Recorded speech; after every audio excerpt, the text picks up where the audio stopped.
ಎಲ್ರಿಗೂ ನಮಸ್ಕಾರ. ನಾನು ನಿಮ್ ನವೀನ್ ಮಾಡ್ತಿರೋದು. ಇವತ್ತು ಚರ್ಚೆ ಮಾಡುವ ವಿಷಯ ಕೇವಲ ನಟ ದರ್ಶನ್ ಬಗ್ಗೆ ಅಲ್ಲ. ಇದು ಮಾನವ ಹಕ್ಕುಗಳ ಬಗ್ಗೆ, ನ್ಯಾಯದ ಬಗ್ಗೆ, ಗೌರವದ ಬಗ್ಗೆ. ಪರಪ್ಪನಗರ ಜೈಲಿನ ಕತ್ತಲೆಯ ಗೋಡೆಗಳ ಹಿಂದೆ ಒಬ್ಬ ಅಂಡರ್ ಟ್ರಯಲ್ ಮೂಲಭೂತ ಹಕ್ಕುಗಾಗಿ ಹೋರಾಡ್ತಾನೆ. ಹಾಸಿಗೆ, ಪಿಲ್ಲೋ, ಮನೆ ಊಟ ಇದನ್ನೇ ಕೇಳಿದ್ದು ದರ್ಶನ್. ಇದು ಲಕ್ಸುರಿ ಅಲ್ಲ, ಮಾನವೀಯ ಬೇಡಿಕೆ. ನಾವು ದರ್ಶನ್ ಪಿಟಿಷನ್ ಬಗ್ಗೆ ಅರ್ಥ ಮಾಡ್ಕೊಳ್ಳೋಣ. ಜೈಲಿನ ತೊಂದರೆಗಳು, ಆರೋಗ್ಯ ತೊಂದರೆ, ಕಾನೂನು ದೃಷ್ಟಿಕೋನ, ಸಾಮಾಜಿಕ ಪ್ರಕ್ರಿಯೆ ಮತ್ತೆ ಸಾಮಾನ್ಯ ಅಂಡರ್ ಟ್ರಯಲ್ಗಳು ಫೇಸ್ ಮಾಡ್ತಾ ಇರೋ ನೋವಿನ ಬಗ್ಗೆ, ಇದ್ರ ಬಗ್ಗೆ ವಿಸ್ತಾರವಾಗಿ ಹೇಳ್ತೀನಿ. ರೇಣುಕಾ ಸ್ವಾಮಿ ಹತ್ಯೆ ಪ್ರಕರಣ, ಇದರಲ್ಲಿ ಕೇಳಿ ಬರುವ ಹೆಸರು ದರ್ಶನ್, ಪವಿತ್ರ ಗೌಡ ಹಾಗೂ ಇತರರು. ಕೋರ್ಟು ಬೇಲ್ನ ತಿರಸ್ಕರಿಸಿದೆ. ಇವ್ರಿನ್ನೂ ಅಂಡರ್ ಟ್ರಯಲ್ಗಳು. ಇಂಪಾರ್ಟೆಂಟ್ ಮ್ಯಾಟ್ರು ಏನಂತ ಹೇಳಿದ್ರೆ, ಅಂಡರ್ ಟ್ರಯಲ್ ಅಂದ್ರೆ ಕೋರ್ಟು ಇನ್ನ ಆರೋಪಿ ಅಂತ ಡಿಸೈಡ್ ಮಾಡಿಲ್ಲ, ಅಲ್ಲಿವರೆಗೂ ನಿರಪರಾಧಿನೇ.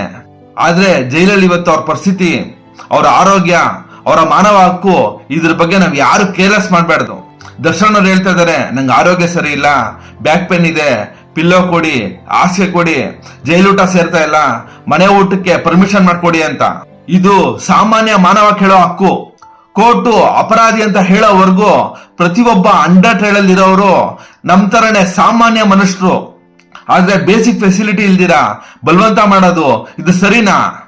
ಸ್ನೇಹಿತರೆ, ನಮ್ ಭಾರತದ ಜೈಲಿನ ಪರಿಸ್ಥಿತಿ ನಿಮ್ಗೆ ಗೊತ್ತಾ?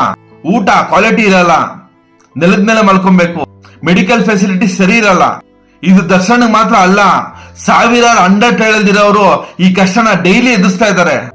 ಬ್ಯಾಕ್ ಪೇನು, ಡೈಜೆಷನ್ ಪ್ರಾಬ್ಲಮ್, ಹ್ಯೂಮಿನಿಟಿ ಕಮ್ಮಿ ಆಗ್ತಾ ಇದೆ, ಇದೆಲ್ಲ ಕಾಮನ್ ಆಗ್ಬಿಟ್ಟಿದೆ ಅಲ್ಲಿ.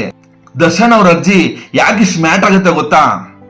ಅವ್ರು ಸ್ಟಾರ್ ಆಗಿರ್ಬೋದು, ಆದ್ರೆ ಅವ್ರು ಕೇಳ್ತಾರ ಬೇಡಿಕೆ ಒಬ್ಬ ಸಾಮಾನ್ಯ ಅಂಡರ್ ಟ್ರಯಲ್ ಅವ್ರು ಕೇಳೋ ಬೇಡಿಕೆ. ಇದು ಪ್ರಿವಿಲೇಜ್ ಬೇಡಿಕೆ ಅಲ್ಲ, ಇದು ಸಾಮಾನ್ಯ ಮಾನವನ ಹಕ್ಕಿನ ಬಗ್ಗೆ ಹೋರಾಟ. ದರ್ಶನ್ ಅವ್ರಿಗೆ ಕ್ರಾನಿಕ್ ಬ್ಯಾಕ್ ಪೇನ್ ಇದೆ, ಡಾಕ್ಟರ್ಸ್ ಹೇಳಿದ್ದಾರೆ ಅವ್ರಿಗೆ ಬೆಡ್ ಬೇಕಾಗುತ್ತೆ ಅಂತ. ಇನ್ನ ಊಟದ ಬಗ್ಗೆ ಮಾತಾಡ್ಬೇಕಂದ್ರೆ ಜೈಲು ಊಟ ಟೇಸ್ಟ್ ಇರಲ್ಲ, ನ್ಯೂಟ್ರಿಷನ್ ಇರಲ್ಲ, ಹೆಲ್ದಿ ಇರಲ್ಲ.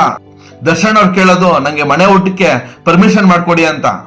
ಇಲ್ಲಿ ಅಂಡರ್ ಟ್ರಯಲ್ ಅವ್ರಿಗೆ mental health, dignity, basic facility ಇದೆಲ್ಲ ಇಂಪಾರ್ಟೆಂಟ್ ಆಗುತ್ತೆ.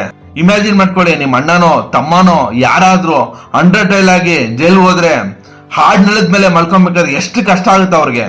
ನಿದ್ದೆ ಮಾಡ್ತಾರಾ? ಯೋಚನೆ ಮಾಡಿ. ನ್ಯೂಟ್ರಿಷನ್ ಇಲ್ದಿರ ಫುಡ್ ಕೊಟ್ರೆ ನಿದ್ದೆ ಹೆಂಗ್ ಬರುತ್ತೆ? ಆರೋಗ್ಯನೇ ಹೋದ್ಮೇಲೆ ಈ ನ್ಯಾಯ ಸಿಕ್ಕಿ ಏನ್ ಪ್ರಯೋಜನ? ಭಾರತ ಸಂವಿಧಾನ ಹೇಳುತ್ತೆ ಆರ್ಟಿಕಲ್ 21 ಪ್ರಕಾರ ರೈಟ್ ಟು ಲೀವ್ ಅಂತ. ಅದರ ಅರ್ಥ ಪ್ರತಿಯೊಬ್ಬ ಮನುಷ್ಯ ಹ್ಯೂಮನ್ ಟ್ರೀಟ್ಮೆಂಟ್ ಪಡಿಬೇಕು. ಅಪರಾಧಿ ಆಗ್ಲಿ ಅಂಡರ್ ಟ್ರಯಲ್ ಆಗ್ಲಿ ಎಲ್ಲರಿಗೂ ಬೇಸಿಕ್ ಫೆಸಿಲಿಟಿ ಸಿಗಬೇಕು, ಡಿಗ್ನಿಟಿ ಸಿಗಬೇಕು ಅಂತ.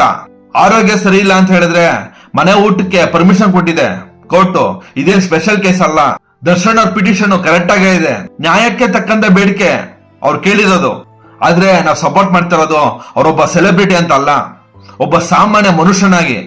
ನ್ಯಾಯ ಎಲ್ಲರಿಗೂ ಸಮಾನ, ನಮ್ಗೆ ಲಕ್ಸುರಿ ಬೇಡ, ನಮ್ಗೆ ಡಿಗ್ನಿಟಿ ಬೇಕು. ಸ್ನೇಹಿತರೆ, ಇಲ್ಲೊಂದು ಪ್ರಶ್ನೆ, ದರ್ಶನ್ಗೆ ಬೆಂಬಲಿಸೋದು ಅಂದ್ರೆ ಇದು ಪ್ರಿವಿಲೇಜ್ಗೆ ಸಪೋರ್ಟ್ ಮಾಡ್ತಾ ಇರೋದಲ್ಲ.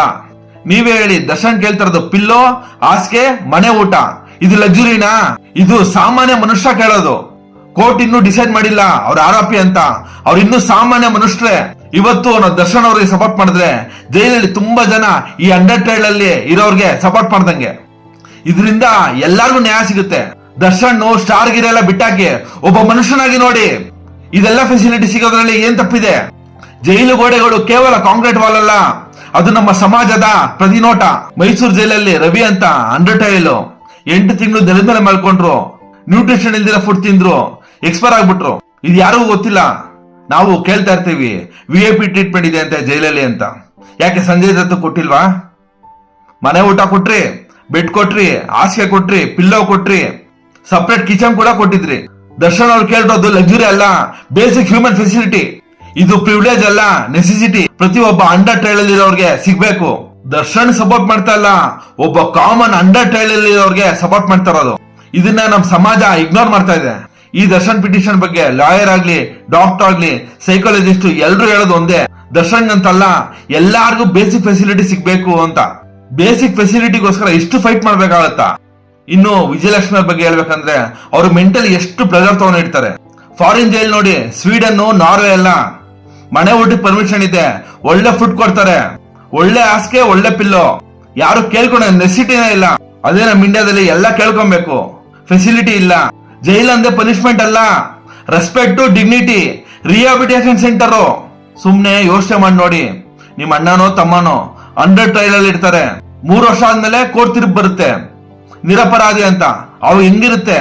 ಅವ್ರಿಗೆ ಯಾರಿಗೂ ಕಾನೂನು ಗೊತ್ತಿಲ್ಲ. ಲಕ್ಸುರಿ ಅಂದ್ರೆ ಏನು? ದರ್ಶನ್ ಅವ್ರು AC ಕೇಳಿದ್ರ, ಟಿವಿ ಕೇಳಿದ್ರ, ಪ್ರೈವೇಟ್ ರೂಮ್ ಕೇಳಿದ್ರ?